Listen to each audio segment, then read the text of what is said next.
நானே வருவேன் சீரியல்ல நாளைக்கு என்ன நடக்க போகுதுன்னு பார்க்கலாம். வாங்க வீடியோக்குள்ள போலாம். மோகன் ராதாவை கண்டிப்பா அந்த குங்குமத்தோட கூட்டிட்டு போகும்போது துளசியும் அநேகமா உள்ள போயிருப்பா அப்படின்னு நினைக்கிறாங்க தாமினி. அம்மாடி தாமினியே அந்த துளசியை நம்மள ரெண்டு பேர்த்தையும் சும்மா விட மாட்டோம், ஒன்னும் இல்லாத ஆக்க போறா பாருங்கிறாங்க. சரி என்னதான் பண்றான்னு பார்க்கலாங்கிறாங்க தாமினி. வாங்க வாங்க என் குசிவா அடிக்கிறீங்க, உள்ள வாங்க நான் யாருன்னு காட்டுறேன்னு அப்படி துளசி அங்க நின்று பார்த்துக்கிட்டே இருக்காங்க. இவங்க ரெண்டு பேரும் அந்த பேய் உள்ள இருக்கா இல்லையா அப்படின்னு தெரியாமையே உள்ள போயிட்டு இருக்காங்க. தாமினியும் அவங்க அம்மா தயவு செய்து சொல்றேன், நான் என்னால இங்க இருக்க முடியாது, என்னை எங்க வீட்டுக்கு அனுப்பிடுங்கன்னு ராதா கேட்கறாங்க. அந்த இடத்துக்கு புசி வந்து ராதா எங்கள் அம்மா தான் என்னை விட்டு போயிட்டாங்க, இப்போ நீயே என்கிட்ட விட்டு போகிறேங்கிறியான்னு கேட்குறான். அது அவங்க கண்ணீரை அவங்க கிட்டேருந்து வேணாலும் மறைக்கலாம், ஆனால் என்கிட்டேருந்து மறைக்கவே முடியாது. இன்னைக்கு பாரு என் புசியோட அப்பா என்னையும் உன்னையும் கூட்டிகிட்டு வந்துட்டாருன்னு நினைக்கிறாங்க துளசி. ராதாவோட உண்மை ராமினியோட போய் தோக்கடிச்சிருச்சு. நடந்தது எல்லாமே கெட்ட கனவாக மறந்துட்டு போய் ரெண்டு பேரும் ரெஸ்ட் எடுங்க அப்படின்னு சொல்கிறாங்க. ராதா போக மறுக்கிறாங்க. இல்லை மோகன் ஐயா என்னை மன்னிச்சிடுங்க. ராதா இதுக்கு மேலே நீ பேசின அப்படியே ஓங்கி அரைஞ்சிடுவேன், பல்லுக்குள்ளெல்லாம் கொட்டிட்டு பார்த்துக்கோ, இப்போ நான் சொல்கிறத நீ கேட்க போறியா இல்லையா, போ உள்ளே போக அப்படிங்கிறாங்க. சரின்ட்டு போகிறாங்க ராதா. ராதா இன்னைக்கு நீ எவ்வளோ கஷ்டப்படுறியோ அந்த கஷ்டம் எனக்கு இருக்குது, நீ அதையெல்லாம் மனசில் வச்சுக்காத போங்கிறாங்க. சரின்ட்டு போகிறாங்க. ராமனியும் அவங்க அம்மாவும் குருமாவுக்கு ஃபோன் பண்ணி பார்க்குறாங்க. இந்த குருமா ஏன் ஃபோன் எடுக்க மாட்டேங்கிறாங்க, ஒன்றுமே தெரியலையே. ஆனால் நாளைக்கு வரலட்சுமி பூஜையில் நீ விரதம் இருந்து அதுக்கப்புறமா அந்த விரதத்தை நீ முடிச்சின்னா மோகன் நீ சொல்கிறத மட்டுமே கேட்பாரு, அப்புறம் யார் என்ன சொன்னாலும் கேட்க மாட்டாருன்னு சொல்லிக்கிறத நினச்சி பார்ப்பாங்க தாமினி. அம்மா துளசியும் ராதாவையும் நம்ம அப்புறம் பார்த்துக்கலாம், இப்போ மோகன் கையால் நான் விரதம் முடிக்கணும், அதுக்கப்புறமா மோகனை என்கிட்டேருந்து யாராலும் பிரிக்க முடியாது, அதுக்கப்புறம் நான் பார்த்துக்கிறேன் வாங்கன்னு சொல்லி கூட்டிகிட்டு போகிறாங்க தாமினி. மோகன் இன்னைக்கு விரதத்தை நல்லபடியாக முடிச்சுக்கலான்னு போய் தாமினி கேட்குறாங்க. மோகன் யோசிச்சு பார்க்குறாங்க. மோகன் நாயை குளிப்பாட்டி நடுவில் வச்சாலும் அதனோட குணம் மாறவே மாறாது, அது மாதிரி தான் இந்த ராதாவும் அப்படின்னு சொன்னதை நினச்சி பார்க்குறாங்க மோகன். தாமினி இவ்வளவு அசிங்கமாக ராதாவை பேசிட்டாலேன்னு நினச்சிட்டு கோவமாக அங்கிருந்து போயிடுறாங்க மோகன். அம்மா நீங்கள் பயப்படாதீங்க, இன்னைக்கு விரதத்தை மட்டும் நல்லபடியாக முடிச்சுட்டு அதுக்கப்புறம் நம்ம என்ன வேணாலும் நம்ம பார்த்துக்கலாங்கிறாங்க தாமினியா அவங்க அம்மாவும். இந்த பக்கமாக துளசி நிற்கிறாங்க. இன்னைக்கு என்ன இருந்தாலும் உன்னோட விரதத்தை முடிக்கிறதுக்கு நான் விட மாட்டேன்டே, பார்க்குறேன் அப்படிங்கிறாங்க துளசி. மோகன் ராதாவை தாமினி ஏதோ நம்ம குடும்பத்து மேலே இருக்கிற அக்கறையில் அப்படியெல்லாம் பேசிட்டா, அதையெல்லாம் மனசில் வச்சுக்காத, இன்னைக்கு இருக்கிற சூழ்நிலையில் இதெல்லாம் ஒரு சகஜங்கிறாங்க. இன்னைக்கு உனக்காக நாள் பூரா விரதம் இருந்திருக்கிறா நம்ம தாமினி, அதனால அந்த விரதத்தை நீ நல்லபடியாக முடிச்சு கொடுவான்னு கூப்பிட்றாங்க.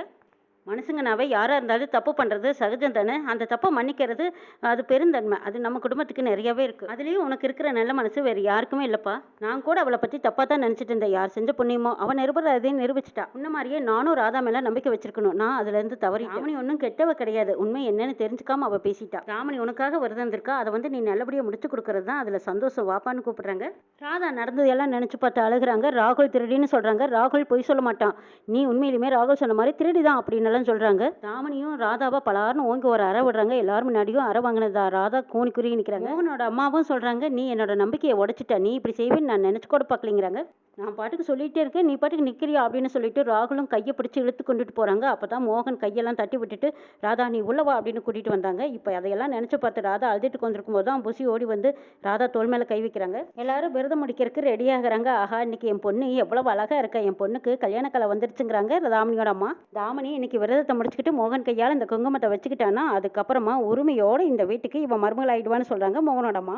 காதம்பரி அதுக்காகத்தானே நானும் காத்துக்கிட்டு இருக்கிறேங்கிறாங்க. இன்னும் கொஞ்ச நாள் தானே எல்லாம் சரியாக போயிடுங்கிறாங்க காதம்பரி. சரி காலையிலேருந்து சாப்பிடாம இருக்கோம், பசிக்குது, சீக்கிரமா விரதத்தை முடிங்கன்னு ராகுல் ஒரு சவுண்டு கொடுக்குறாங்க. ஆமாம்மா மோகனை கூப்பிட்டு விரதத்தை முடிங்கிறாங்க. மோகன் வராரு. எனக்காக அன்போடும் பக்தியோடும் நான் விரதம் இருக்கேன், கண்டிப்பாக அவர் வருவார்ல, கோவத்தையெல்லாம் விட்டுட்டு வருவாரான்னு கேட்குறாங்க தாமினி. கண்டிப்பாக வருவாங்கிறாங்க. மோகன் அங்கிருந்து வராங்க. தாமினி குருமா சொன்னதை நினச்சி பார்க்குறாங்க. மோகன் கையால் உன்னோட விரதத்தை முடிச்சுக்கோ, அந்த தீர்த்தத்தை குடிச்சதுக்கு அப்புறமா மோகனையும் உன்னையும் யாராலும் பிரிக்க முடியாதுன்னு சொன்னதை நினச்சி பார்ப்பாங்க. தாமினிக்கு துளசி வராங்க. தாமினியோட கழுத்தை பிடிச்சிக்கிறாங்க. என்ன நினச்சிட்டு இருக்கிற, மோகன் கையால் அந்த தீர்த்தத்தை கொடுக்க வச்சிருவேனா, அதை முழுங்க வச்சிருவேனா, நீ அந்த தீர்த்தத்தை குடிச்சிருவேன்னு நினச்சிட்டு இருக்கிறியா, அது மட்டும் நடக்காது, நீ இந்த வீட்டுக்கு மருமகளாகவும் வர முடியாது, இந்த வீட்டில் மோகனுக்கு மனைவியாகவும் வர முடியாதுன்னு நினைக்கிறாங்க துளசி. எனக்கு என் புசிக்கு நீ பண்ணின கொடுமைக்கு நீ நிச்சயமாக தண்டனை அனுபவிச்சே ஆகணும்னு சொல்லிக்கிட்டே குறவடி பிடிச்சிருக்காங்க துளசி. ஏன் பொண்ணையே நீ சித்திரவதை பண்ணுறியா, உன்னை என்ன பண்ண போகிறேன் பாருன்னு நல்லா குறவடி அழுத்த பிடிச்சிக்கிறாங்க. தட்டை அவங்க அம்மா கையில் கொடுத்துட்டு தாமனி ரூம்குள்ளே ஓடி வந்துடுறாங்க. அச்சோ என்னாச்சு தாமனி, என் தட்டை என் கையில் நீ கொடுக்கக்கூடாது, கொடுத்துட்டு நீ பாட்டுக்கு ரூம்குள்ளே வந்தால் எப்படி அப்படின்னு அவங்களும் பின்னாடியே ஓடி வந்துட்டாங்க. தாமனிக்கும் அவங்க அம்மாவுக்கும் அடி மேலே அடி இடி மேலே ஒட்டி அங்கோட இங்கோட பதறி துடிக்கிறாங்க. துளசி விடுற மாதிரி தெரியல.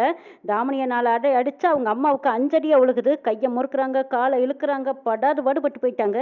எனக்கும் என் பிள்ளைக்கு என்னெல்லாம் கொடுமை பண்ணியிருப்பீங்க, இனிமேலும் இப்படி தான் பண்ணுவீங்களா, உங்களை இந்த வீட்டை விட்டு வெளியே முடுக்காமல் விட மாட்டேன்னு சொல்லி போட்டு அடிச்சு நொறுக்கிட்டு இருக்கிறாங்க துளசி. மோகன் ராதாவுக்கு சாப்பிட்றதுக்கு ஏதாவது எடுத்துகிட்டு போகிறாங்க. அந்த இடத்துக்கு புசி கேட்டுட்டு இருக்கிறாங்க. நீ எதுக்கு குப்பை எடுத்துகிட்டு போனேன், நீ என்ன இந்த வீட்டு வேலைக்கறியான்னு கேட்குறாங்க. ராதா அழுதுகிட்டே வந்திருக்காங்க. ராதா புசி எவ்வளோ கரெக்டாக சொல்கிறா பாரு, முடியாதுன்னா முடியாதுன்னு சொல்லியிருக்க வேண்டியதானே, நீ எதுக்கு அந்த குப்பையை எடுத்துகிட்டு போனேன், நீ என்ன இந்த வீட்டு வேலைக்கறியான்னு கேட்குறாங்க மோகன். சரி சரி அதுவே நினச்சி அழுகாத, இந்த சாப்பிட்றதுக்கு நீ சாப்பிட எடுத்துக்கோ, நீ விரதம் இருந்தியெல்லாம் சாப்பிட அப்படின்னு கொடுக்குறாங்க. இல்லை எனக்கு எதுவும் வேண்டாங்கிறாங்க ராதா.